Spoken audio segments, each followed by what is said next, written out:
Very good. So good morning, everyone. Welcome to the first of a series of webinars in our Greenberg series. A particular warm welcome to participants in our REM forum, the REM forum for management of renewable renewable energies that we've held in St. Gallen 2 weeks ago. This is an extension of the forum. It's nice to welcome you back here. Also a warm welcome to students who are in our Managing Climate Solutions program.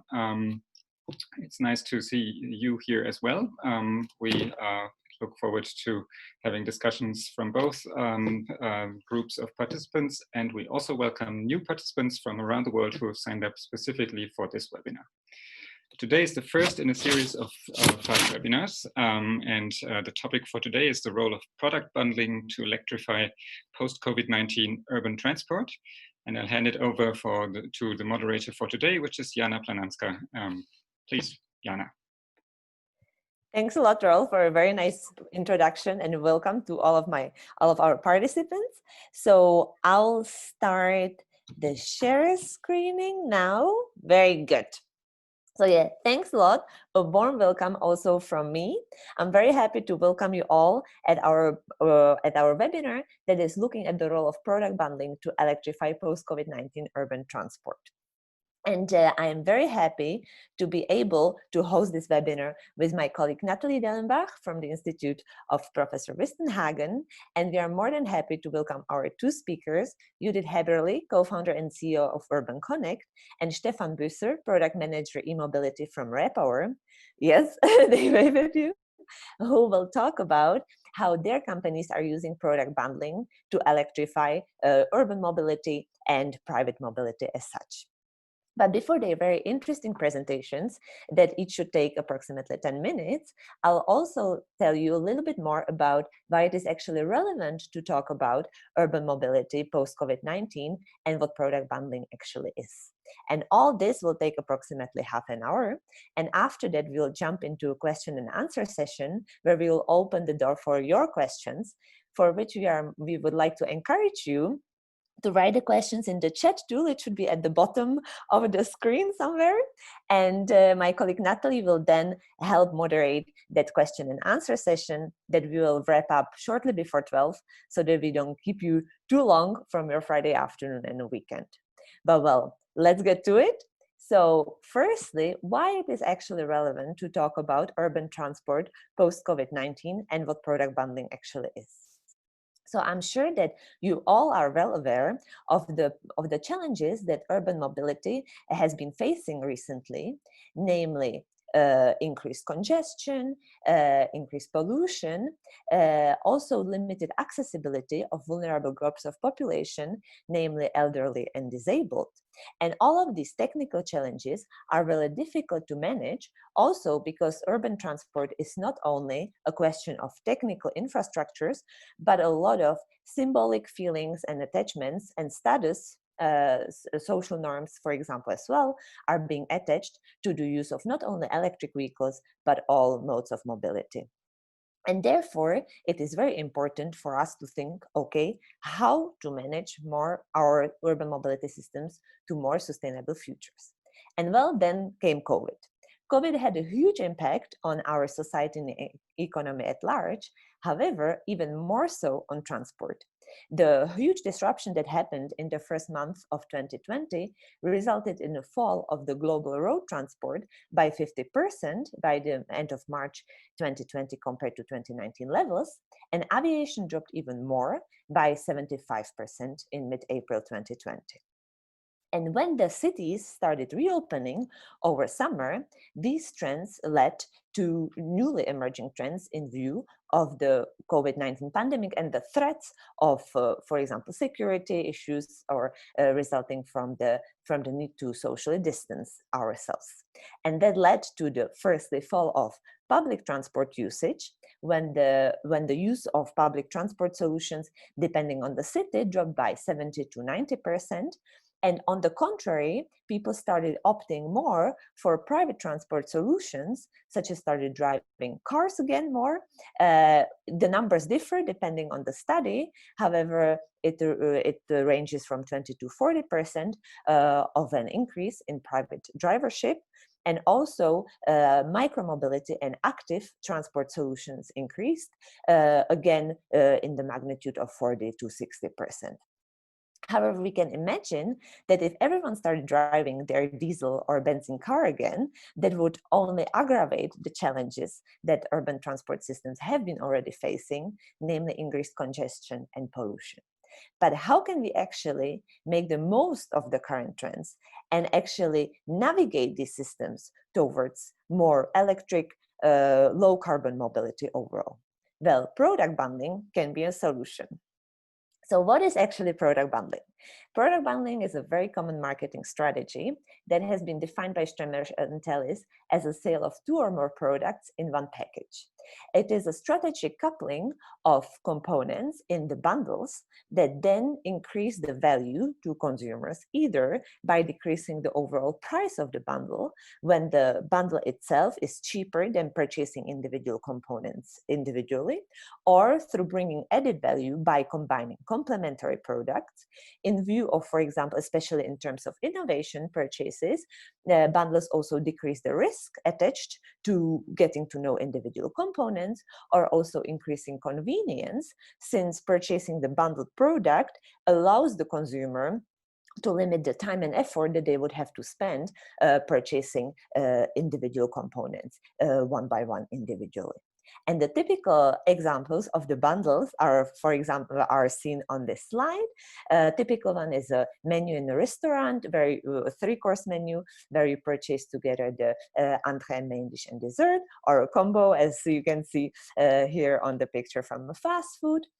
Typical is also a seasonal ticket, where people purchase a seasonal pass to opera, where they go once a month to see a play, or a seasonal ticket for public transport system, as the famous GEA from SBB, or even IT packages, where a computer or our notebook, we are right now all in front of our notebooks, combines different software and hardware packages.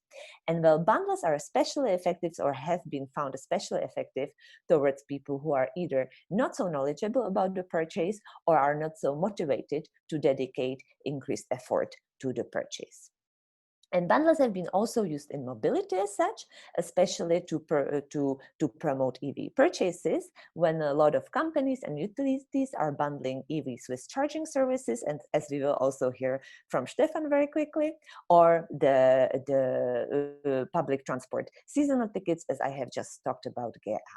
And of course, academia is also increasingly interested in bundles, as me, but also some of our colleagues have investigated the role of bundling on EV purchase willingness, such as our colleague from our chair, Alex Stau, who looked at the role of community solar and EV bundles on EV purchase willingness, or our colleagues from Austria, who looked at the combined offer of EV, solar panels, and battery storage, all of these having found positive effects of product bundling. And me and my colleague Karolin Gama also looked together with Repower on the role of a bundle of EV, private and public charging services on EV purchase willingness, and found that the bundles are indeed effective to increase interest in EVs and EV purchase willingness, especially towards the consumers who are not so knowledgeable about the purchase. But well, this is research. Research is interesting. However, what is happening in reality? What is happening in practice? And how do companies use product bundling to promote electric mobility in our cities? So let's hear about that from our 2 speakers. Firstly, Judith will talk about how her company is trying to make corporate travel more sustainable, and then Stefan will look at the more consumer side and look at how their company is using product bundling to increase EV purchase willingness. So thanks a lot. Don't hesitate to write your questions in the chat, and I give floor now to Judith. Good. Thank you. I'm just looking for my slides. 1 second. Yes. Very good.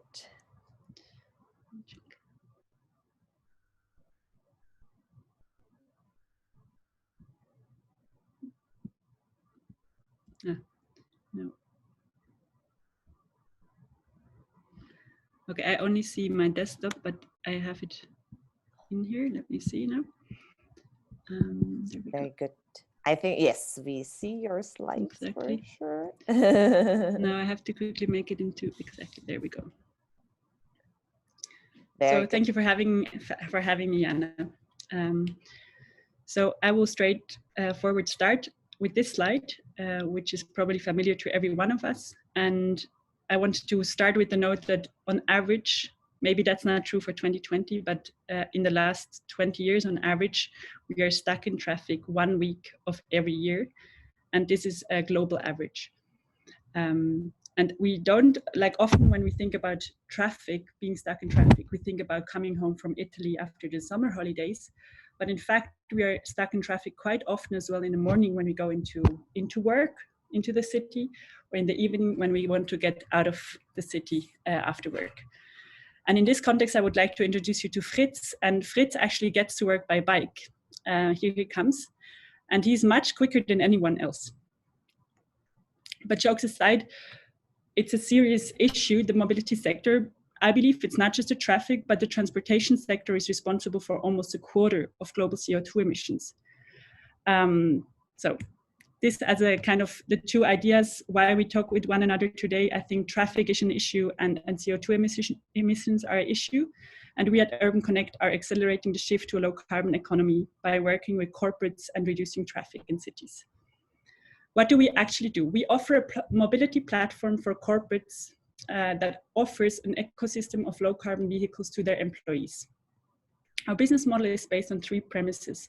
The first one is the growing corporate responsibility. 50% of urban traffic is commuter related. So any form of going to work, getting back from work, or traveling because of work. This together with the growing responsibility or awareness of corporates about their CO2 emissions is a sweet spot in our opinion to work with corporates and help them reduce their fleets, their emissions, and their impact. Okay, this is Fritz again. He's very fast as he's already on the way to his meeting. Here's the second point, shared mobility. Again, a number we probably all know, but 95% of its lifetime, a car is simply parked, standing around somewhere and not being used. This is highly inefficient for a private person, but especially for corporates, because they have big fleets, and the fact that most of the fleet is just standing around is just not in their interest. Then the fourth point, or the fourth premise, is our focus on low carbon vehicles. I think in this kind of context, I don't have to go much deeper there. We looked into different studies. We try to always look into studies that were not financed by any car industry. And what we found there is that when you compare an internal combustion engine car to even a Tesla, which is not the most sustainable e-car on the market, you can save over the lifetime of this car per kilometer 61% of emissions. With an e-bike, it's even as low as 92%. And of course, if it's not even an e, but a regular bike, it's much lower. And so as entrepreneurs, we looked at this data and we kind of wondered, like, where do we even start? And then we came across another set of data, which is shown here. This is the trip distance done, and these are global numbers that apply just in this form also for Germany and Switzerland. And what we found there is that like 60% of all global trips done are below 8 miles. So the question here for us is again very clear, like, do you really need a car for a 2-3 miles journey? Or could you maybe pick up your groceries with a cargo bike? Could you quickly go to the cinema with the bike and therefore reduce traffic and car usage? So we work, as I said at the beginning, we work with corporates only, or with kind of closed circles only. And what we do there is we usually analyze their existing fleet, and based on the usage and based on where the employees live, where the locations of the different offices are, we recommend a low carbon mobility mix, which is usually in this direction. So if it's a very short distance campus, like a good example is Novartis is in Basel, where walking from one office to the other can take up to 20 minutes and it's just not really efficient for Novartis, we then recommend micromobility solutions like a e-scooter. We do not recommend that in a city setting when you are outside in the streets because of vandalism and theft, but for campuses, this is quite a nice solution. For medium distance of 2 to 8 kilometers, we recommend e-bikes. And then for everything further, we recommend either shared e-cars or then public transport. This is a real life example from a company based in Biel. At the moment, and they have in Switzerland, they have 18,000 employees, and at the moment, all they offer is corporate cars. So whenever you do a 2 kilometers, 3 kilometers, or 17 kilometer trip, you take your internal combustion engine cars.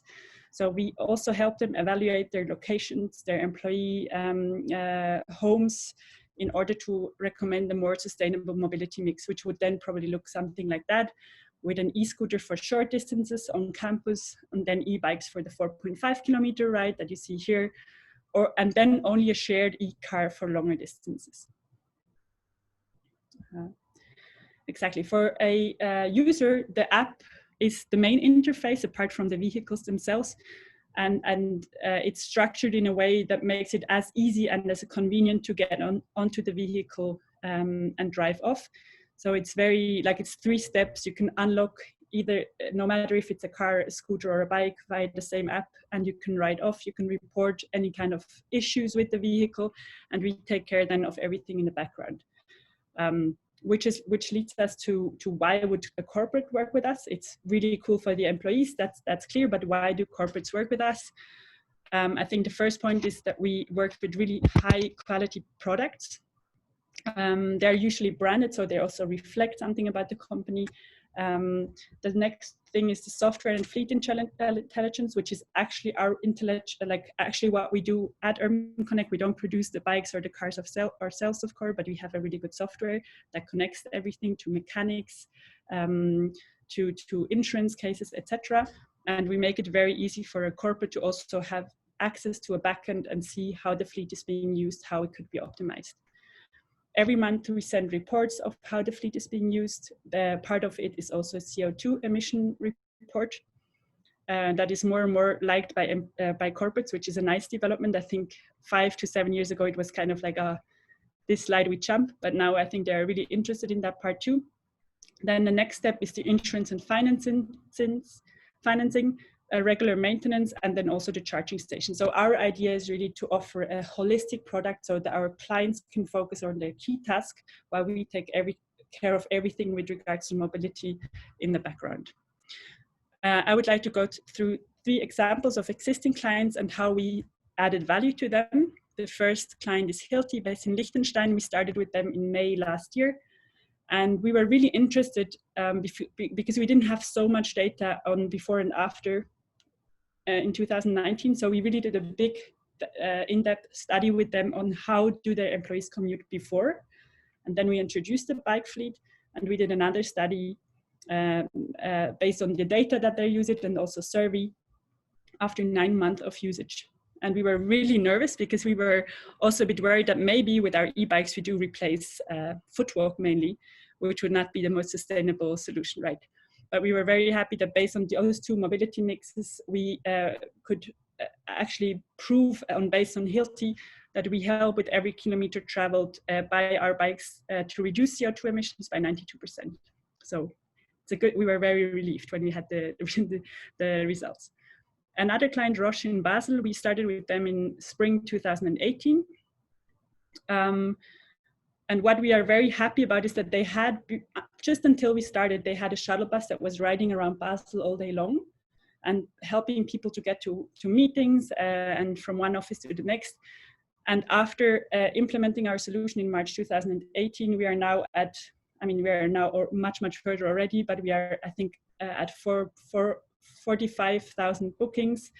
The shuttle bus was cancelled one month after launch in 2018. So they were able to save massive costs with the e-bike solution, and the employees just love it. They ride around with them all the time. We were able to expand the fleet every year. Yeah, and it's just really nice to see that the bikes are being moved that much. The last example is Google. They're based in Zurich. They were actually our very first client, and we were able to grow with them quite a bit. And we were very happy to see how often, because we can see how far they travel. And since launching in 2014, they've ridden 33 times around the globe with our fleet. And by that, I mean, of course, also they were able to save a lot of emissions. They also have only 5 car parking spots at their biggest location in Zurich. So they really use the bikes to lower CO2 emissions and to lower costs.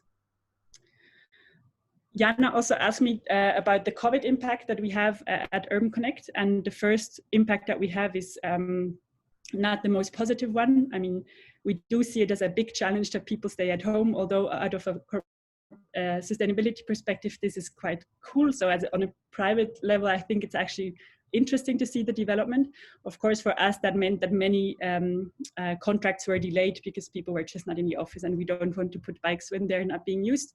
So we do have kind of a lower growth than expected this year, which is just very obvious why this happened. On the other hand, we also see quite some opportunity due to COVID. The first one is that the companies are looking for alternatives to public transport, because they say, look, we want to come back to the office. We need to come back in January, March next year. But we are aware that many employees are just scared of public transport and don't want to take it. And at the same time, we don't have enough parking spots. So then they approach us for a solution like the bike solution or a shared car solution. That's one opportunity. And also, I think what is quite cool is that we're being approached by companies that we wouldn't have talked with a year ago because it was just not on their plate. And now, like hospitals, for example, they really are looking for alternatives. The third, and probably even more, the impact of this third point is probably with a bigger impact. What we feel is that many companies, they try to use this crisis as an opportunity to make better decisions long-term as a company when it comes to sustainability. And with that, their mobility decisions. So they often want to use the new normal. They say, look, okay, March 2021, we come back to the office. Many things won't be as nice as before because we have to wear a mask, or we cannot be as close as before. But let's also use it as a chance to introduce new stuff that can be seen as something positive about the whole thing, like a new bike fleet, like a shared car fleet. So we see that many want to use it as an opportunity too. So we see it as an opportunity too. I quickly want to also speak about our team. We are now 10 people, mostly very big fans of bikes. So if anyone out there is listening and also is into e-cars, we are actually expanding the team quite a bit at the moment, and we're looking into people who help drive forward the business development, especially with the focus on the e-car solution. Yeah. And we all work very hard to make traffic to lower traffic congestion and lower emissions. And we really much believe in this quote by Walter Kielholz. He's the president of the board of directors of Swiss Re, who said a while ago that he expects, Swiss Re expects private ownership of cars to fall by 85% over the next 15 years. We work very hard to make this quote reality. This is all, and I'm open for questions afterwards. Yeah, thanks a lot, Judith. That was very interesting. I found quite some points super interesting. Yes, there is the Fritz moving very quickly. I forgot about him, yeah. Yeah, I found super interesting the fact that you can move, like, as you were saying on the example of Roche, that it can be both more financially sustainable for them as well as environmentally. And also I found very interesting the points about COVID, that like the personal tension between the positive developments, like overall, but maybe not so positive for the company. But yes, like there are so many questions that I already have, and I see that it is also expanding on the chat. But before in the discussion, like I would give floor first to Stefan to talk about the perspective of the individual consumers, and then we can wrap up all together in a nice discussion. So wonderful, thank you, Jana. Thanks, and Stefan, floor is yours. So thank you, Jana. You all see the screen? Right. Yes, very good. All right. First of all, thanks for giving me the opportunity to speak here at the REM Forum. Personally, I'm very happy to be here because I studied at the University of St. Gallen some years ago. So it's a good feeling to be back, even if only virtually. So my name is Stefan Büsser. I'm a product manager e-mobility, and today I represent the company, the utility Repower, and the e-mobility brand Plug and Roll. As Jana mentioned before, I will tell you something about how we promote electric mobility and how we specifically use the Charge at Home bundle, the all-inclusive starter package. Let me tell you something about, going forward. Right. Let me tell you something about Plug and Roll first. Plug and Roll is a full service provider for e-mobility. Our mission is to connect both sides on this chart here. On one side, the customers and partners. On the other side, the EV drivers. Customers, for example, restaurants, hotels, communities, real estate companies, or other utilities need to have charging points or cars for their customers. So that means, for example, that Judith brings the cars into the fleets and we bring the charging solution and the services into the fleets, into the companies. So as every customer, every charging point has different needs, we offer tailor-made solutions with different hardware and different services. If asked, we can also do the billing for the companies and for our customers. On the other side, we offer the EV drivers a platform to charge in public and offer them a solution to charge at home. Of course, it's really important to us that all our public stations are operated with green electricity, which we produce in the mountains of Graubünden. The next few minutes, we're going to take a look on the right side more specifically. So we took a look at the customer journey of potential new EV drivers. So we realized that the journey of a new EV driver, so a man who wants to buy an electric car for the first time, has a lot of challenges in it. So before, the customer went to the car dealer and had a lot of technical questions about the car and other questions which the car dealer could easily answer. Today, in a new style purchase, when he wants to buy an electric car, it gets much more complicated. And this complexity also is much higher for the car dealer, which most car dealers don't have the necessary knowledge about the electric car yet. So there are many questions which a typical customer asks. Some of them can be, how do I charge in public? How do I charge at home? How much does it cost to charge in public? How much does it cost to charge at home? And how much does the installation cost with the charging station? And there are many, many more questions. And that is for us exactly the point where we have to step in and answer those questions for the customer and also support the car dealer so that he can sell his electric cars more frequently. So we developed the all-inclusive starter package, which is a bundle and containing a charging station, the installation in your home, the access to a public charging network, and a certificate for green electricity, all together for one fixed price. After that, we put our bundle and the individual components to the tests. The University of St. Gallen supported us here and presented us some really interesting results. Thank you for that. So we gained a lot of information also on the individual components and adjusted our bundle to what it is right now, to what you see here on this chart. On the next chart, we see here the graphs that Jana quickly mentioned. That's, in my opinion, it's the most interesting result of the study that the University of St. Gallen did. So it shows us that people with little knowledge have a quite high intention to buy an electric car. So, but as soon as they see the complexity and what they all need to really not to get stuck in traffic or on the highway with an empty battery, they're a little bit scared when they see that. So we also tested it with the bundle, and we saw that with the bundle, we can reduce the complexity and even increase the intention of buying an electric car. Also interesting, on the right side, we see that people with more knowledge are more likely to buy an electric car. The conclusion for us was information and education is key. And I think we've heard that all before. So we were thinking, how can we do that? We decided then to catch the customer right at the point of sale of the car, where the information is most needed.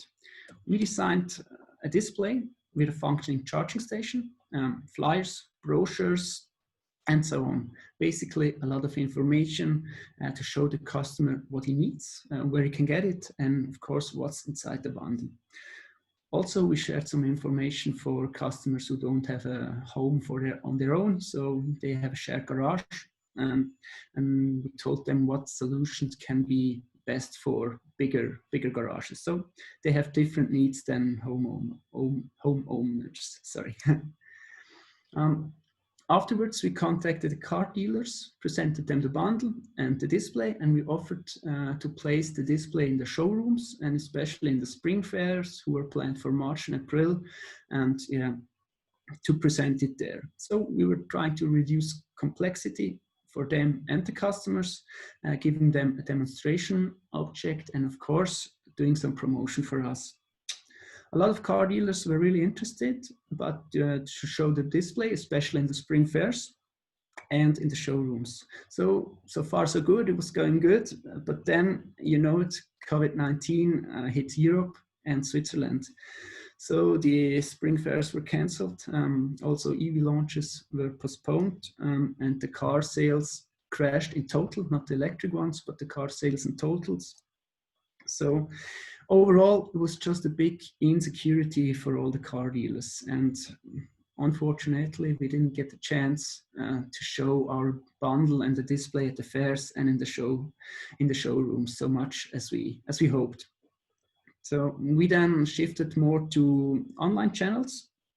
We didn't get the results as we wished, but still we got some leads who then also resulted in other projects. For example, we had a project where we did an installation in a bigger garage for 5 or 6 parking spots, which came originally from this online channel marketing.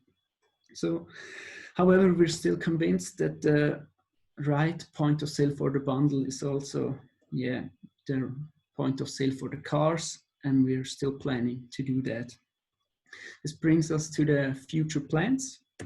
We're still planning to work with the car dealers, but we're not giving up the online channel.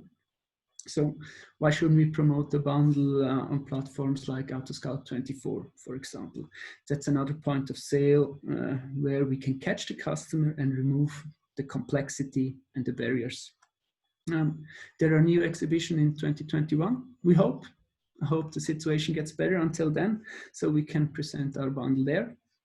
And I would say probably in a year from now, we can say if this specific bundle was a success or not. Then there are other projects in Repower, for example, with a team that sells solar panels. So we integrated a charging station into the energy management system of these solar panels.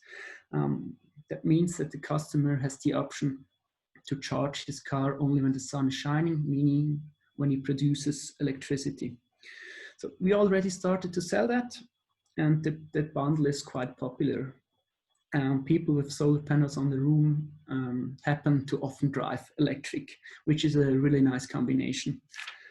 Also, we plan to integrate the charging station into the communication with a smart meter gateway, which will be mandatory in 2027 for all the utilities. So that's where we are really close. So as you hear, we have still a lot to do. There are many, many bundling possibilities, and there are many other possibilities to promote electric mobility. We are on it, and I'm sure you are too. All right, I think Yeah. Thanks for your attention, and I'm looking forward to an interesting discussion. Yeah, thanks a lot, Stefan. That was very interesting. It was fun to work on the project together. I'm also curious how it develops further.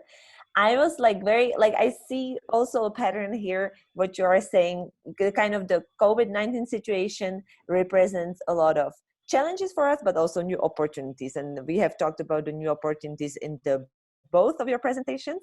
I have seen also some questions relative to that and to the developments post-COVID-19 in the chat. So I would give floor to Nathalie to raise some of the ones that attracted her attention. Yes, hello everyone. So I'm going to start off with a question to Judith and Urban Connect. Is it a big challenge for the employees to change their mindset when it comes to individual cars versus shared e-cars? More specifically, for example, is it an effort for your customers to do the advanced booking, or is it maybe easier for them to use their business cars this way? I think that there's a challenge to convince the corporates, which I think is one thing, and then there's the challenge to convince the employee to actually use the service. And so for the first thing, I think usually the driver is from them, because usually we talk with mobility managers, for example, from big companies, and they have the clear task from higher up to electrify or to optimize. And so they do usually come to us ask for help. Like they want to understand, how do I do it with the charging station, etc. And so I think there I can see more kind of we don't have to convince them, they get it, they know they can save emissions and costs. And then there's the other task to convince employees who have probably had a corporate car before and now have to switch to a pool of cars and bikes. And I think this is a much bigger challenge. I also feel that probably there will always be people like management board of, I don't know, Deutsche Telekom, they will probably always have a car, if not even a driver with the car. So that's not even where we go. We see more the tendency that Deutsche Telekom is a good example. They have 70,000 employees in Germany, 30,000 corporate cars. And they see more of the young people and the people in cities and more urban areas. They don't want the car anymore, even if it's part of their salary. They say, I don't want it. It is more cost for me because I have to get a parking spot. I don't even use it. So we try to go via there, because we don't believe we can switch the 30,000 fleet within the next year to our solution. But we do pilots with them in urban settings like Berlin, Munich, Frankfurt, and offer there a bundle for the employees. And then I feel the young people will probably be the first traction, because they really see the added value. They know it from the B2C products. And I think maybe there will always be people in their, I don't know, in their 50s, they won't move away from their corporate cars, but at the same time, the company can already lower the fleet with the young people who come in. And maybe if they see that the young people are so happy, the older ones will see that the young employees are so happy with the solution, they will try it out as well. Yeah, and related to that, I was already wondering, Judith, if because you mentioned these great examples from Roche or Hilti or Google, and has some of these companies, I don't know, now come to you and say, okay, we need to reorganize or restructure the offer that we have worked on, or do the companies have really different demands now in view of the COVID-19 situation? Yeah, I think, right at the moment, they really are often not in the office. So currently it's not with an urgency, but they all plan to come back with something stronger once they can go back to the office 80% or even 100%. What we see, maybe also that was maybe not so clear in the presentation, but we come from e-bikes only. We used to only provide e-bikes with the fleet, like with the app, etc., with the maintenance. But what we saw more and more from the client side is that they said, look, we have this big campus and a bike is a big of too much, but can you add a scooter? Or we had the clients who say, look, we have a fleet of pool car, but we still manage it with keys and people forget to return it. And we have so much overhead for this project. Can we put your solution on our cars too? So, and we do have the first pilots with Roche, actually, where they have the full bundle of scooters, bikes, and cars from, I think, February 21 will be like the first client who has all the three. So yeah, not necessarily, I wouldn't say they want a bundle because of COVID. It's more kind of like, we want, after COVID, we want to use it as a chance to reduce parking spots or reduce the corporate fleet. Which is also good Yeah. development after COVID. Yeah. Very good. I think, Nathalie, you have one question now for Stefan. Yes, I do. So Stefan, we have received a question, and someone wants to know why a small company like Repower can survive against larger dinosaurs such as Expo. And also in terms also when you think about scaling up your business model nationally or even internationally, how do you compete? Yeah, interesting question. I think I have to mention that we are not that small. So we're one, I would say, in top 10 of utilities in Switzerland. We are also a huge producer of energy with our hydro power plants. So we're not that small, and we also have, and we also are in Germany and in Italy. In Italy, we already have a big charging network all over Italy. So we're on it, and I think we have the knowledge and our expertise to build it internationally. But I have to also say it's quite right. But so it's a legitimate question. We come from the energy producing sector, which we are really good at, and we had to build the knowledge over the years to also get out of Graubünden, get to Zurich, get to Geneva, and to scale that really nationally and internationally. So, and there's a lot more to do. Of course, we still have to build up that knowledge internally to grow in further. Yes, I feel also like during your presentation, I was also intrigued by the fact that you were saying that during COVID, you had to move more to online channels, because this, in view of EV sales, it's a very big, very commonly discussed topic that basically, especially to make people interested in e-cars, they very often need to drive them because there's the fascination of quick acceleration. And very often people, if they don't know how the e-cars are, they're a little bit more hesitant. So I was wondering, do you think that even when the showrooms reopen, people are gonna like stick to online channels, or do you think that, do you think that they will come back to more physical purchases, or they will stick more online? And if so, how do you as a company prepare to this more online environment? I think it will be both. I think a lot of customers would like to get the feeling when it comes to buying a car. It's not a t-shirt. So you have to feel it, you have to test it, you have to drive it somehow. So I think they will come back to the showrooms and to the car dealers. But still, the online channel will be very important in the future. And so we are preparing for that. We already do with our website and of course social media. We started doing webinars this spring, also because of COVID, but we're continuing on doing this even after COVID. And of course there are a lot of more possibilities to play some ads, like I mentioned before, like Autoscout24, Comparis, or Car4You, or whatever you name it. So I think we will do that in future a lot more than we did so far. Yeah, we also switched from a seminar to webinar. So I think that's the development for all of us.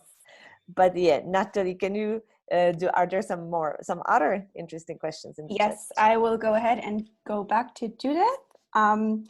So Mobility Car Sharing has announced that they want to go all electric by 2030. Given that they have a very strong presence in Switzerland, is that a serious competitive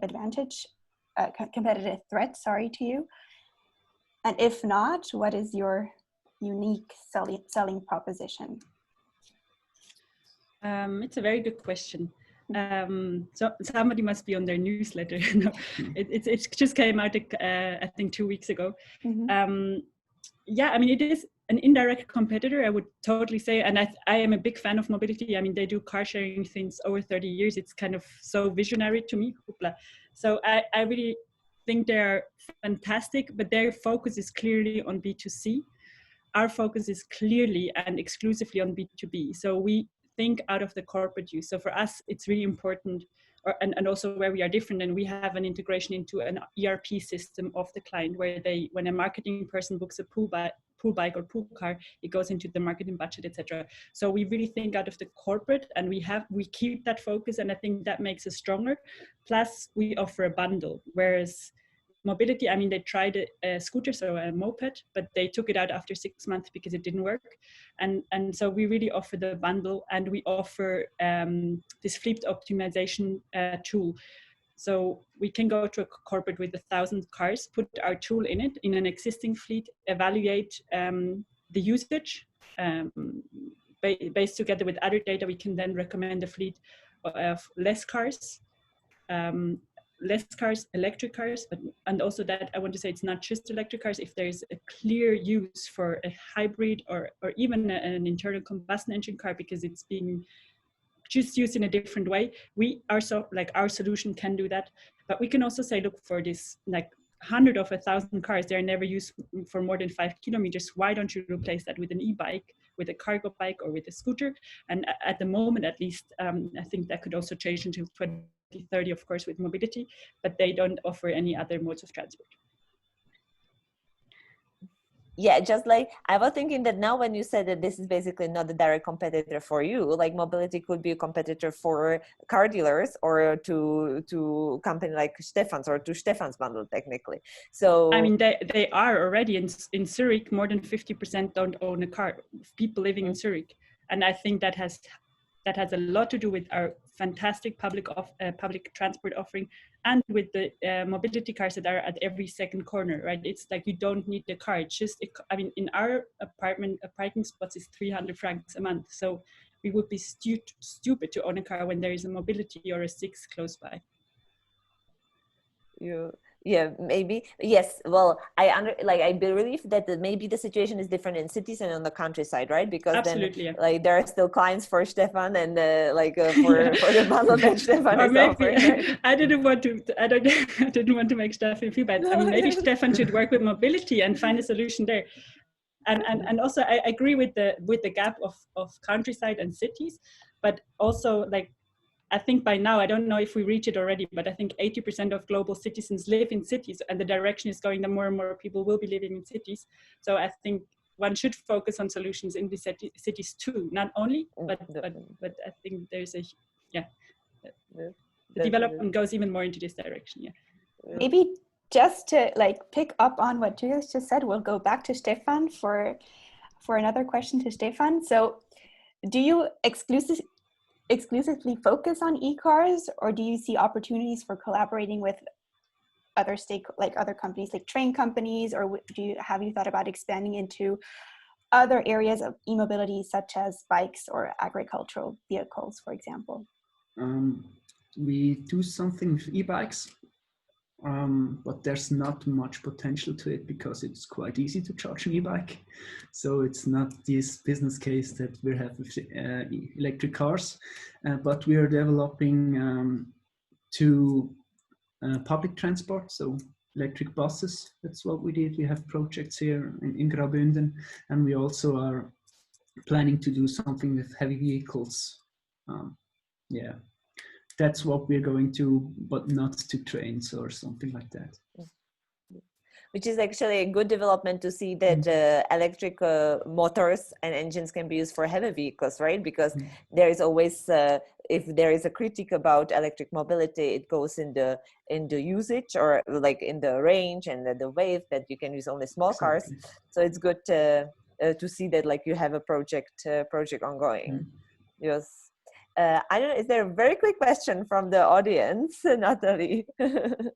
Well, I mean, a fun question, I guess, is what about how does the weather condition influence e-bike usage? That might be for Judith. That was the main questions we had from our advisory board when we founded Urban Connect, and it was a big concern. We were thinking of putting raincoats somewhere into the bike, and we saw it as a big stopper, but it's the truth is it's not a big stopper, and we are very happy about that. What we try to do, we try to guide the companies. So we usually start an e-bike fleet in spring, because it's a better time to start such a thing. Many more people would try it out and see the advantages. But what we see is that when we start in spring, until October, November, people are so used to the advantages of how much faster you are, how you don't have to look for a parking spot, not wait for a tram, etc., that they just buy their own rain suit or their own gloves when it's winter. And we have a stable usage all through the year. We have kind of a very low usage between Christmas and New Year's, but this is because people just don't go to the office then. And of course, we have kind of a spike in May, June. And then July, August is again kind of holiday season, so it's flat, not low, but flatter. It's not like a super crazy peak, but we have a stable usage during the year. But it's a very good and very legitimate question. Yeah. Yes. So, and then maybe like looking a little bit more ahead of like not only short-term weather impacts.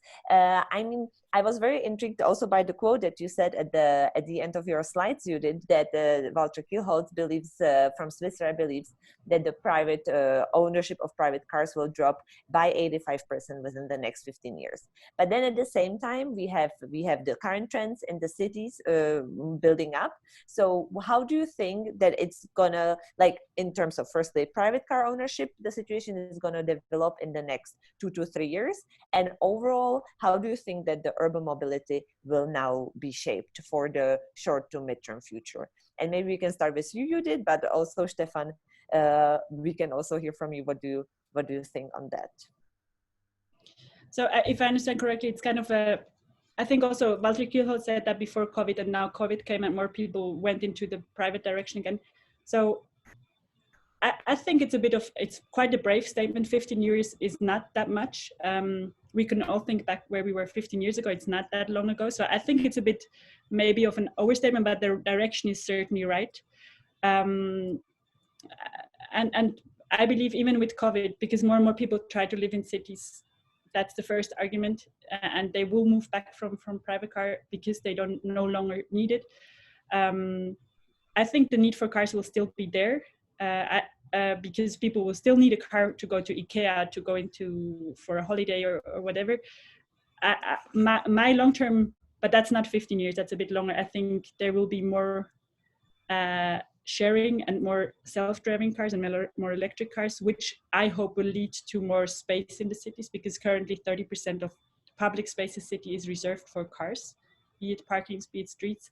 And I think it's not right, or not, I mean, that's a big statement, but it's not in the sense of the people living in the city that so much space is reserved for a car.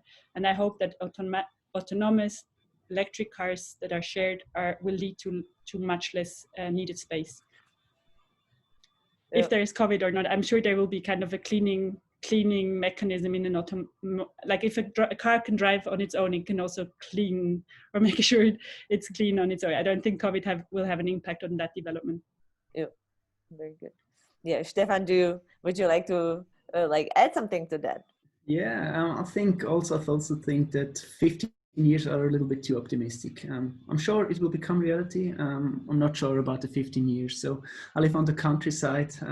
Personally, I use the public transport, but I'm the really big exception in my village. So almost everyone drives a car. Some of them have two. So I think it's a little bit different than in the city. For me, the private car ownership will fall dramatically when the automated self-driving cars will come, and when we have self-driving taxis. So, and with all technical development that still needs to be done, and especially the regulations from the government, we have to probably wait a little bit more than 15 years, but it will come. Yes. It's a very like positive forward-looking statement, right? I am like me researching on that topic. I'm also like, we will see, right? Because there is a big hype about autonomous vehicles. I myself also look into that. But the question is, how it is gonna really develop. Well, like there are so many questions I would like to ask, some of them as well. Maybe like really like last one, and then we have to start concluding. Nathalie, do you have something in mind? Okay, yeah, there are so many. It's difficult to pick, but maybe if we're talking about trends, and you can maybe choose which one you want to answer, Stefan and Judith, maybe one final comment from both of you. One is the change in mobility be gonna like the gonna change? Are we gonna have more demand for mobility? Maybe that one's for Judith. So do we see induced demand through your offers? And maybe Stefan, but you can also pick the first question. What about regulatory or legislative regulations? Is there something we should push for to promote e-mobility, electric vehicles? Should I go first? Yes, go ahead. If our offering induces demand, it's a very good question, and I hope not, and I'm pretty sure not. What we saw in some clients is that, or what was reported to us is that because we had e-bikes there and people used it every day and sometimes they couldn't get one because they were booked out, they would buy their own bike. But I think this is a good development because especially with this particular client, they were all coming with the car before and then they had to kind of reduce the parking amount by half and then they really had to find alternatives. So I mean, I hope we induce the demand in electric bikes. We're still like in our heart, we are an e-bike company. We feel this is in an urban setting, just the most reasonable, the funnest, or most fun and the fastest. There's so many reasons that speak for the e-bike. So if we induce the demand in e-bikes, I feel we've done a great job. If we move people from walking to driving an e-car, I don't think that we achieved our goals. But I don't think that's what we're doing. Okay, good, thank you. And Okay. Stefan? I think I will answer the second point. Sure. There are two really important points come to my mind. First, there's still a tax penalty on electric cars for fleets. So number one, we have to get rid of that. And number two is the situation in shared garages. So we need some regulations that real estate companies have to build a charging infrastructure for their tenants so that they are able to choose at home. No. To make it short. No, these are great points. I also encountered them in my research, and it is also a great way kind of like to start concluding our workshop with or webinar with like a direct call to policymakers, like what they can do to promote electric mobility, because I feel that this is like the question of infrastructure is a valid question everywhere for the use of private customers, but also companies, right? But yeah, I think that like I will start wrapping this up in order not to keep you too much longer. So I feel thanks a lot, Judith and Stefan, for your very interesting presentations. It was great to learn from you and then to also listen to this exciting discussion. And I would also like to thank very much for these exciting questions that started coming up. Like there were many unanswered ones, unfortunately, but we couldn't pack all of them into our schedule. I myself took quite a lot from this webinar, that especially like I feel that the COVID-19 or mobility as such in urban setting and overall is a challenge, but also an opportunity. And we have seen in the presentations of both you, Judith and Stefan, that even for your companies, the situation presented some challenges that resulted maybe in different collaborations or different opportunities that you try to move on from. So I also take it a little bit positively that all of us we can all try to take this, the fact that we couldn't have met physically, for example, that actually at the end more of us could have joined online than if we could have led this workshop in physical presence. So thanks a lot, Judith and Stefan, for nice presentations. Thanks to our participants for very good and insightful questions. And by this, I would also like to thank Nathalie for a very good collaboration. And with that, I would like to conclude our webinar by thanking you all and inviting you all to the next in the series of Greenback webinar series that Professor Hagen talked about at the beginning, with the next one coming already next Friday at 11 on the role of community investment and social acceptance for renewable energy projects. So thanks a lot. And with that, I wish you a very nice afternoon. Not so sunny in St. Gallen, maybe somewhere else in the world, and nice weekend. Bye. Thank you. Bye. Bye.